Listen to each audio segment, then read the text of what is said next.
Hello and welcome to the Relax It's Retirement podcast with your host, Josh Leonard, where we talk about transitioning into retirement with intent. I'm Wendy McConnell. Cold enough for you, Josh? It is. It is nice and frigid cold here in Southwest Michigan. When I jumped in the car this morning, it read -2. And yeah, so it's winter. But, I've heard of these places that, they kind of have to have like an engine warmer or something for your car. Is that prevalent in your area? no, it's not that cold. I Okay. mean, the car took a little bit to, it took a little extra chug to get going this morning, but we're still not in Canada. We're in Michigan terms. We're pretty far south. Okay. The UP falls into that category, I think, where you have to have an engine heater. You plug your car in to keep the engine warm at night. But we UP? only get so many cold days here. What's the UP? Oh, the Upper Peninsula, the forgotten other part of Michigan. Sorry, I'm not up on the lingo. It's the other side of the bridge, the Mackinac Bridge. Connects Now two it makes pieces. sense. Gotcha. Yeah. Anyways, Wendy, today we have a guest. Eric Leathem, our director of operations, is on today and wanted to bring him on to introduce him to our audience more and reintroduce him to the clients of the firm. All right. Well, welcome and thank you for joining us, Eric. Happy to be here. Thank you. All right. So what do you got in store for us today, Josh? Well, let's get reacquainted with Eric. So Eric started working in the business before I did.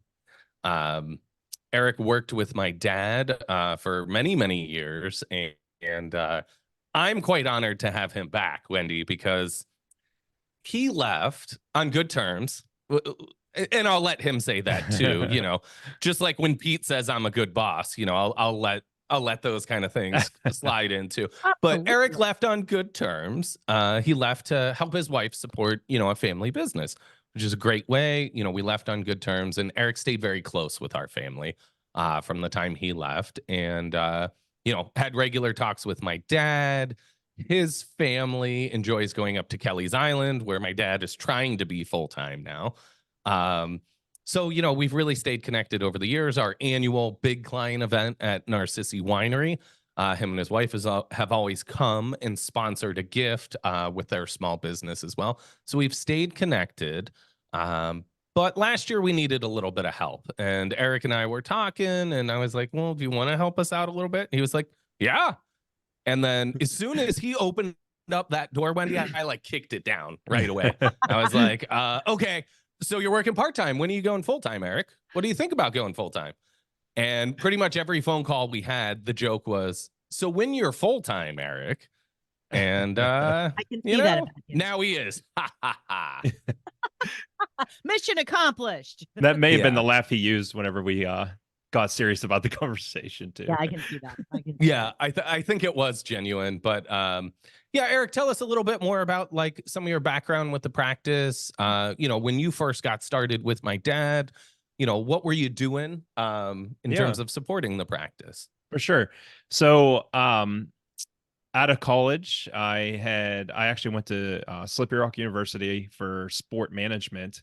And I did start in the field right away. I was a director of youth programs, adult programs at a YMCA. And it was time to move on. And I was trying to stay in the field, and I was interviewing all over the country. I had a goal in mind of where I wanted to be professionally, and always got down to the last couple final candidates, and it just wasn't working out. So being young, I had made a move away from the Y and didn't have another job lined up at the time. So through an acquaintance, I had lined up an interview inside the industry here and jumped right in, feet first. Started studying, trying to learn the industry, working at the same time as just support staff in the office, a very small office. And within a handful of months, Bill, Josh's dad, had joined the practice as well. And so really, I was pretty much with Bill from day one, I really would say. So that was in 2006. And I did get licensed and the direction that our office was taking, we needed the support staff on the back end of processing business and client relations, um, case prep. It really could go on and on. So I kind of built myself a position. And the crossroads came to where I decide to either further my licenses and go after business or continue on the backside of the business. And if you know Bill well at all, he really much appreciates the assistance on the backside of things. So Bill is great with people, and he really wanted somebody to be great with the paperwork and answering the questions for the clients as accounts were moving on, and we could track where their our plan is taking place and how far along we are. So I kind of built that position for myself and evolved with that. Our business started growing, and there was no point for me to try to do anything different in the industry. I just started to really try to perfect the client service side of thing and the operations of the office, and it really took off after that, and grew close with Bill personally and professionally, and the family. And when Josh joined the practice at that time, he and I worked side by side as Josh was growing himself professionally and learning the business more and advancing his licenses. I just continued to do what I was doing. And it was in, I want to say 2017 or 18. I can't remember which year it was. My wife and I had started a business in 2015 for You can printing plug apparel. it, Eric. You can plug it. Yeah, You can I plug will. it. You can just, even if you want to, they can cut out that part. You can just like full on plug it. That's fine. We didn't talk about that, but yeah. Yeah. Okay. So, but anyway, we were, my wife and I were driving to Ocean City, and, it's a 5.5 hour car ride there. And we were having some pointless conversations along the way. And I just looked at her and said, wouldn't it be really cool if we printed t-shirts? Like, you go to the beaches, you go to these vacation spots, and they always have creative shirts and different things. And I was like, that'd be really cool to do. And halfway through the vacation, my wife had an online shop already opened up. She was looking for outsourcing on printing. And I'm like, wow, you're really serious about my idea. This is fantastic. This is my idea. Well, it grew, and my wife learned a lot about the business. And my wife's side of the family is a very, very much an entrepreneurial family. Her brother, younger brother, started a billboard company, and that is taking off. That he works with his dad, and so I will occasionally work with them to do some manual labor. So that's really cool because I get to climb up the billboards, which I enjoy, and change out the ads. But Leah, just my wife, she just really had a niche to start a business, and boy, she took off with it, and it was going great.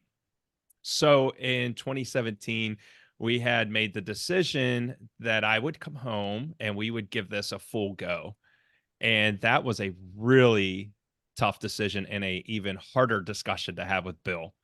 I remember, I think I walked in and out of his office that day probably 2 or 3 times with the intentions to talk to him, and I would start a pointless conversation and just walk away. I chickened out a couple of times and talked to Leah in between, and she's like, "You have to do this. This is what we've decided. Like, you got this." And so I did. I sat down and true to who Bill is, he was 100% supportive. I definitely caught him off guard. Josh as well. But very supportive. They already knew what my wife was doing, what I was doing with the business, but I don't think that they thought that we were thinking towards that. And so we went for it. And I left Leonard Advisory Group at that time, and we were giving it a good go, a good run. And as we learn, being fully I would say employed by ourselves, it's hard to insure yourself. It's very expensive to insure yourself. We had a growing family. We had just had our second daughter, and the prices went up.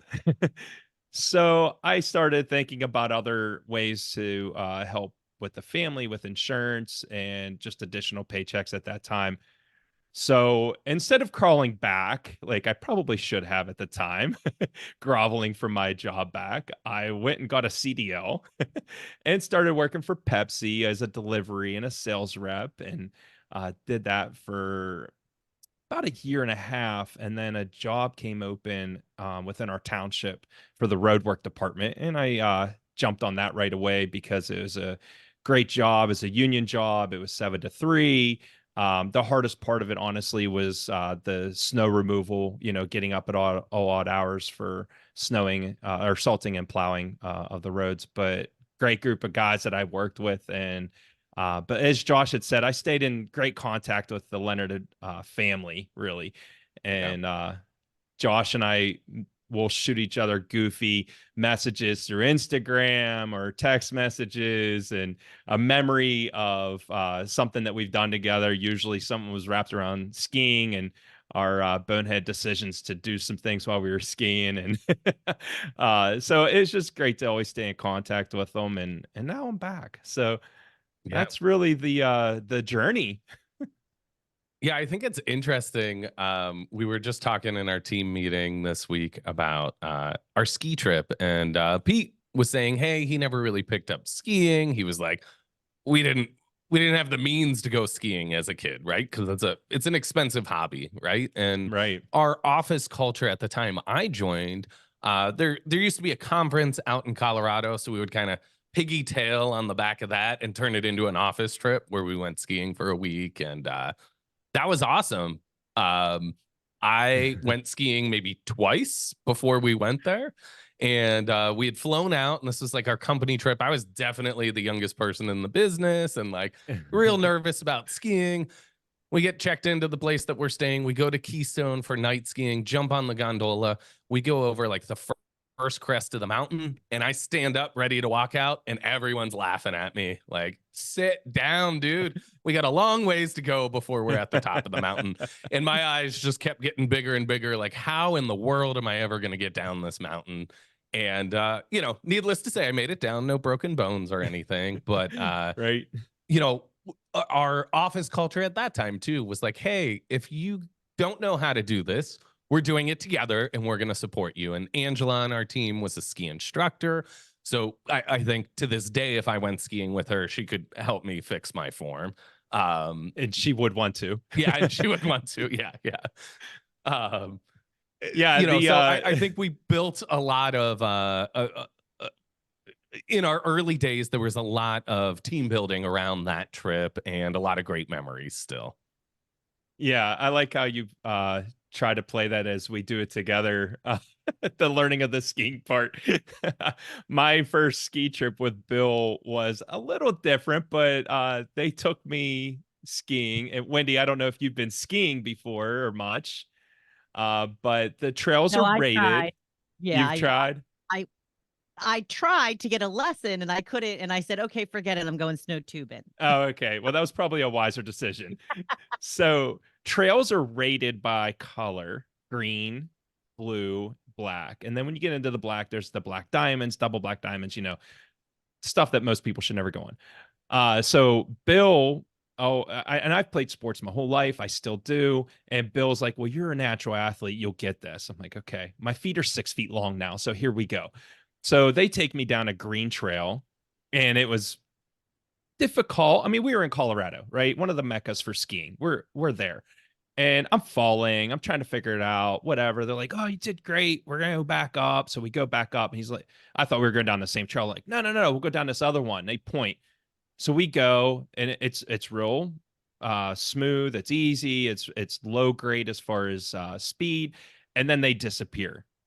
They went over a knuckle of a hill, and I'm like, "Oh, okay." So I make the turn. Yeah, it led right into a black diamond.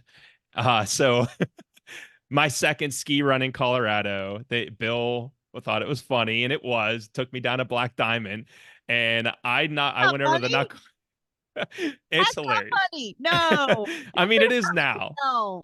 Oh, Wendy, this Are is you an terrible. athlete or not? I mean, Eric? Are you athletic hey, or not? That's all it comes down to. I'm still here. And I I could know. tell this story. Wendy, Yeah. I fell right away.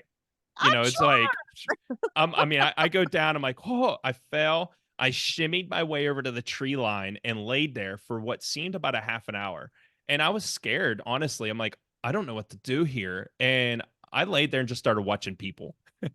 Bill was gone. I mean, they were nowhere in sight. They were probably down at the ski lift, laughing, joking. Where's Eric? Oh, that's not him.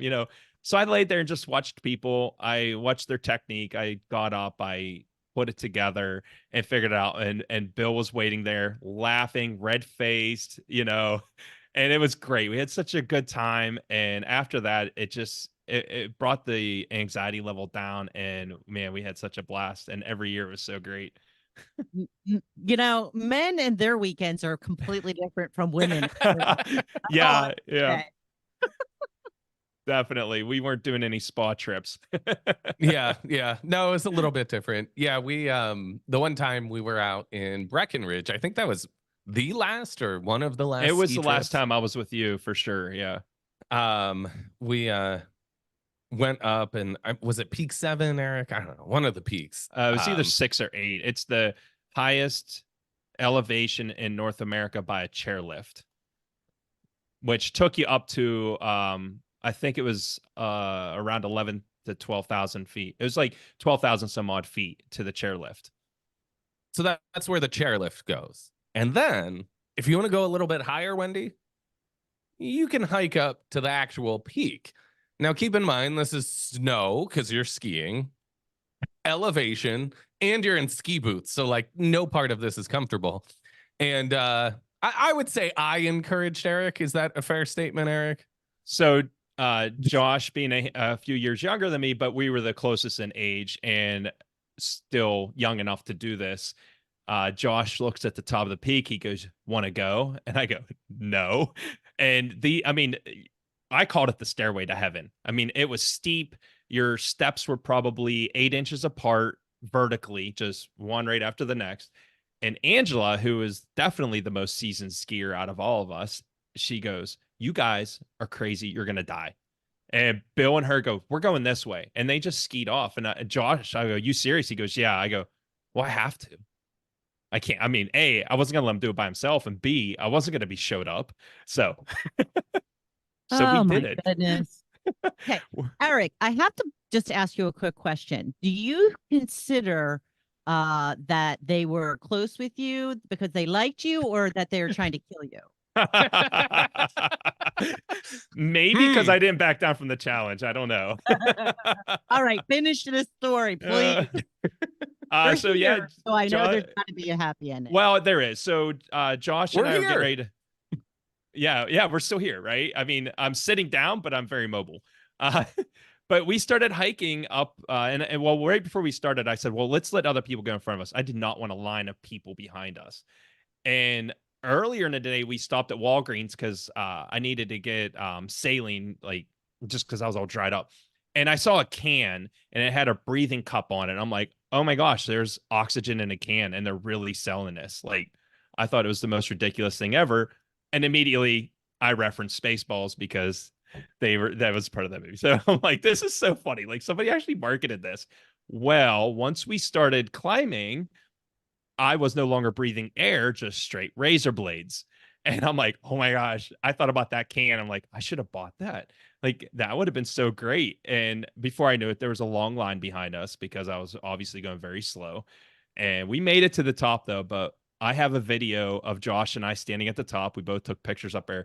It's like what you look at with Mount Everest. Their flags are up there. They're ripping. The wind is roaring across the top of this thing.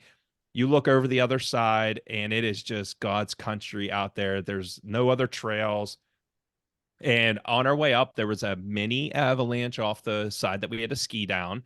Like, okay. And we got up there, we took it all in, and someone said, "Yeah, you just drop in off of that ledge over there."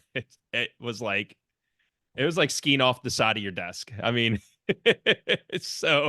but hey, we went for it and we made it down, and we had a great story out of it, and I consider that an achievement. I wouldn't have done that if Josh hadn't pushed me. For sure, I would not have done that. And I think, Wendy, I know you think that us Leonards are just trying to kill Eric, but I would say that competitive nature is really good working together. I think that we're able to support and push each other too. I know when Eric came To back push into the them right practice, off a cliff. yeah, with skis Roll. though, and it's snow, so it's Right. soft. It's and now I'm just choosing to ride my bike up that because I've walked up it. So let's ride a bike up it next. Not the That might same take peak, but longer. similar elevation. Yeah. Yes. But I think that sort of competitive nature and being able to, well, quite frankly, be blunt with each other, enables us to have a great working and personal relationship. I know when Eric came back into the business, some of the things that he maintained or systems that he built, he came back in, and keep in mind, he came back in a extremely busy year, and he's looking at some of these things. He's like, man, that's going off the rails, Josh. Like, I had it like this. And I'm like, and that's why you're back. Yeah. So our timing worked out so well to have him back, to help in our operations. So many people think, oh, for a financial advisor, it's great. You meet with people, you tell them what to do with your money. Well, for us, the investing, the maintenance of accounts, even processing withdrawals or setting up a specific income distribution, transferring things over, there's a lot of phone calls and a lot of stuff that has to happen behind the scenes for that to work as intended. And you know what? Sometimes there are mistakes made through companies, and that might mean sitting on hold for an hour during the day. And if us advisors are in meetings back to back, we're not addressing that then. So having an operations team is critical to our business at this point to keep operating efficiently and servicing our clients, as well as possible. Now, Desiree and our team was doing all the operations by herself, before Eric came back in. So now having a team of two and the rest of us trying to support them, but also not cause problems, really enables us to be a lot more efficient. I think for Eric, he is a friendly face to our clients as well. A lot of our long-time clients really enjoyed seeing him at client events in Pittsburgh, over the years that he wasn't working with us. I can think of one client, John, who was like, "Eric, you're back." And, it's like an old friend is back too. So I think, for our business, that was pretty amazing. To me, it was an honor to be able to attract him back into the practice after my dad trying to kill him, me trying to kill him leaving on his own free will and then coming back. Like, I mean, to be fair, I did. Yeah, the ski trip. I mean, but Josh, to be fair, you guys weren't the only ones. I kept myself around dangerous environments too for extra curricular activities. Yeah, what do you do for fun now, Eric? Yeah, well, not now anymore, but as I mentioned before, I played a lot of sports. And when I met my wife, I told her, I'm like, hey, listen, I'm not around a lot. I play sports every day. Well, she thought like a couple days a week, like, no, Monday through Sunday. I was on teams for XYZ sports, and then I would stick around because somebody else wouldn't show up and I could play on their team. And but that needed to calm down because we had my first daughter, and she's like, hey, I need your help more. So, but I needed to fill the void. So I thought volunteering at a fire department would be the next best thing. So I did that, and that turned into a 14-year commitment, which I will never take back. It was fantastic. I learned a lot of things and saw a lot of things, and did it all for volunteer purposes.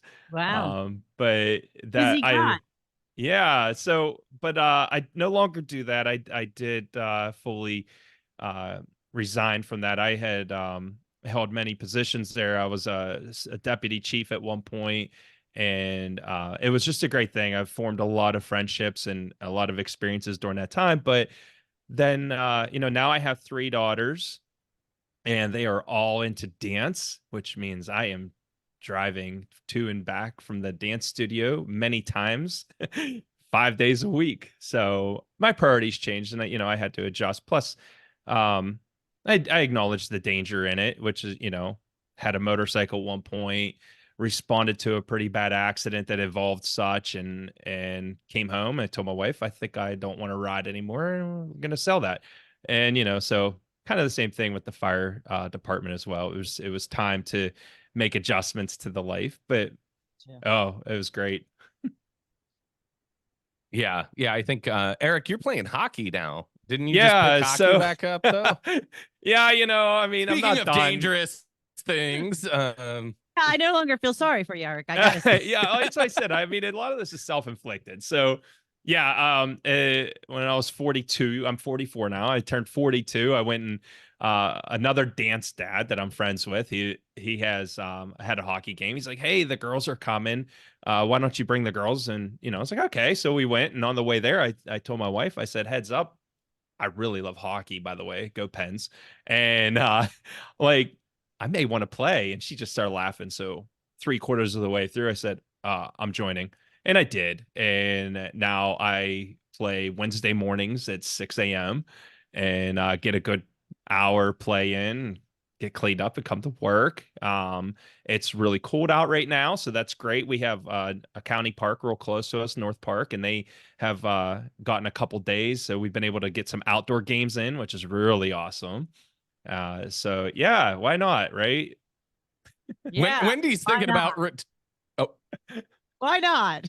yeah, Wendy's thinking about retiring on a beach as you're saying that. I live on a beach now. It's got to be warmer though. I mean, you're only 30 degrees, right?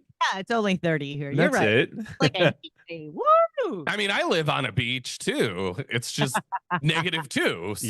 Yeah, yours is way different. Yeah. Exactly.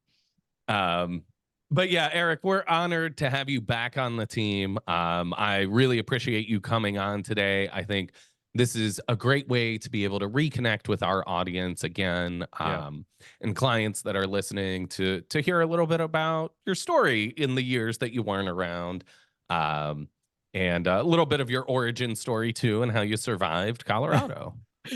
Yeah, absolutely. I'm so honored to be back. I mean, Leah and I had a very long conversation in between Josh's jabs of, hey, when you come in full time, you coming in tomorrow at 9? Like, and it really was not that hard of a decision. Again, the Leonard Advisory Group here is a family, and I make this speech at our wine event for our client event that we have there. It really is. If you are paying attention to what Bill Leonard has started and what Josh is doing, and the extension of Josh, everybody that works here, we really are a family. We care for each other personally, and we look out for each other. We help each other. We build each other up. We succeed as a team, and what a great environment to be around.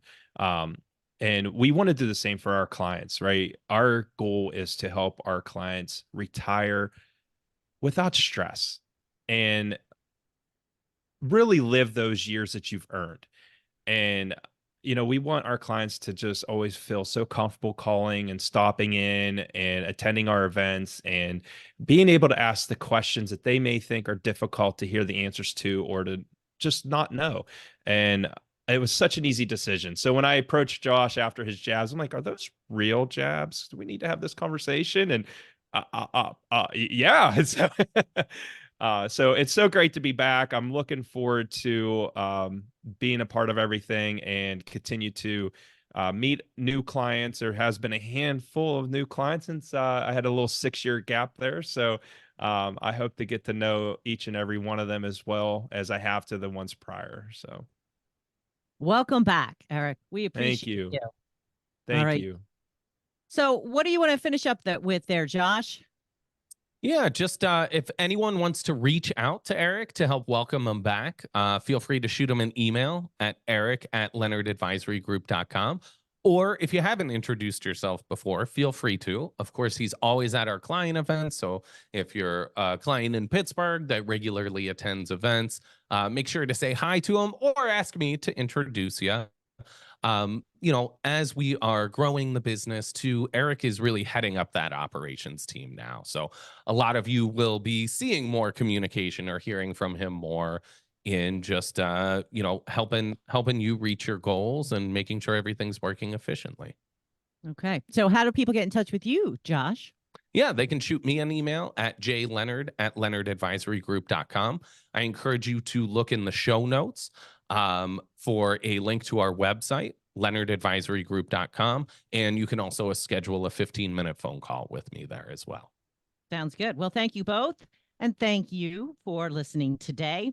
Please like, follow, and share this podcast with your friends. Until next.